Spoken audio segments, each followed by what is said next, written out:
Hello, and thank you for coming to the McWaters Effect. I'm your host, Matt.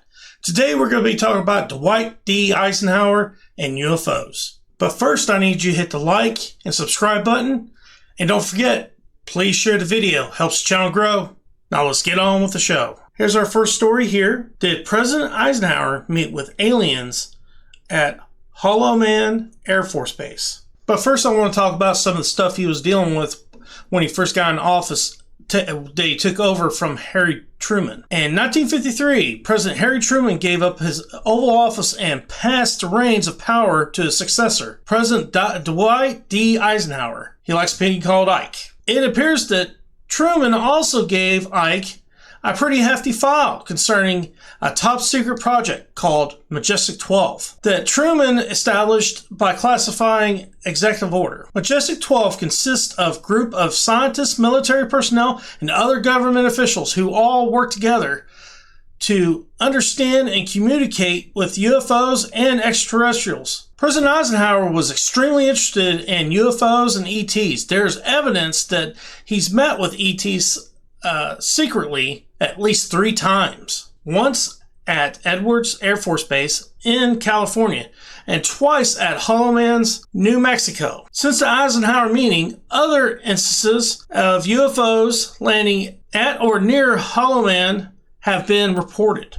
1954 Eisenhower ET meeting at Edwards Air Force Base. President Eisenhower, who had been a 5-star Army general, always had a strong belief in life on other planets. In February 1954, he was spending several days in Palm Springs on vacation. He disappeared for several hours on Saturday afternoon and even missed a scheduled public dinner. He was not seen again until later that following morning. The press questions Ike's whereabouts, so the White House press secretary told them that Ike had a chipped tooth and gone to see the dentist. Even at that time, rumors were that he was visited by ETs at a nearby Edwards Air Force Base. The dentist story fell apart upon closer inspection, Washington Post staff writer Peter Carlson said, denies the story of the chipped tooth and calls it a cover-up. Now, in Eisenhower Presidential Library, there's no records about him having any broken tooth or chipped tooth, or him going to the Palm Springs dentist to get it fixed. Corroborating evidence of ET visit. William Cooper, who was on the Naval Intelligence Briefing Team and had access to classified documents, is a credible witness. He reviewed of those documents and revealed that ET had contact with Earth. They had warned the Earth it was on a path of self-destruction, and they wanted to meet us and help us effectuate a long-lasting peace. Charles L. Suggs reported that his father had attended a meeting between Ike and the ETs.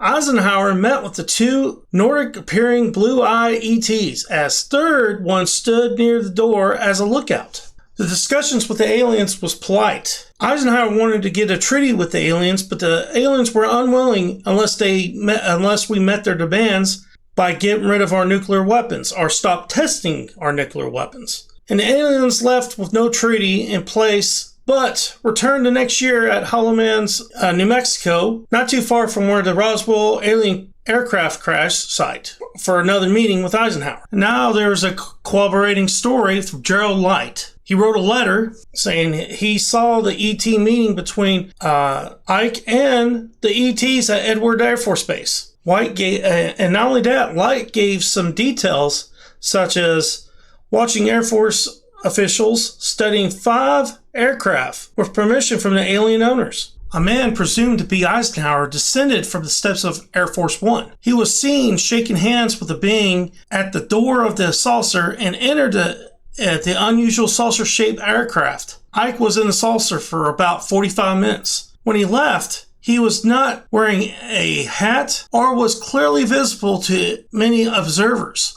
All witnesses recognized him as President Eisenhower. The respected author and former Pentagon consultant Timothy Good came forward in 2012 to talk about Ike's meeting with the ETs. Good discussion with the purpose of those meetings. The upshot is that these particular extraterrestrials like many other ATs, apparently wants peace. They were trying to negotiate some sort of positive settlement with Earth's problems. Evidence indicate that they wanted the U.S. to discontinue testing nuclear weapons. At first, they apparently wanted the public to be told the truth about their existence. In the final treaty, they seemingly had changed their mind and wanted to remain secret. Ultimately, Eisenhower signed a treaty with an alien race called Alien Greys. The terms of the treaty are reported as to have been, we would not be involved in their affairs, and they would not become involved in ours. They would not help us develop our technology. They would not make a treaty with any other nation on Earth. They could abduct humans for various experiments, but had to provide names of all of those they abducted to Earth's Majestic 12 Committee. The public will not be informed about the existence of ETs. Okay, now it's time for me to give my opinion. Do I think this story is true? I don't know. First thing is, the story's not adding up because the first meeting was with Nordic-looking people with blue eyes, and the next story is him meeting with alien greys. So which one was it? Now, there's witnesses to both times that it happened. My question is this just a false story to, make people sound like they're crazy in order to get people off the smell of what's actually happened in like Hollow Man's Air Force Base or Edwards? I know both of those bases are actually known for doing research and flying experimental aircrafts. Now, I'm not one to actually disbelieve alien encounters and stuff like that, but this is a little far-fetched for me for many different reasons. Number one, the stories don't meet up with each other. When supposedly they're the same group of aliens, but they look completely different. And they didn't say it was a different crafts or if it was a different species meeting either. All they said is the aliens came back a year later at a different Air Force base in New Mexico from the one that was in California, Edwards. So that doesn't jive with me. And then the descriptions of the aliens, how they're different. It's not that I don't believe in what they're saying. It's just that it's really far-fetched and there's no real good evidence. And some eyewitnesses that have come out, other than William Cooper, the rest of them are not real reliable.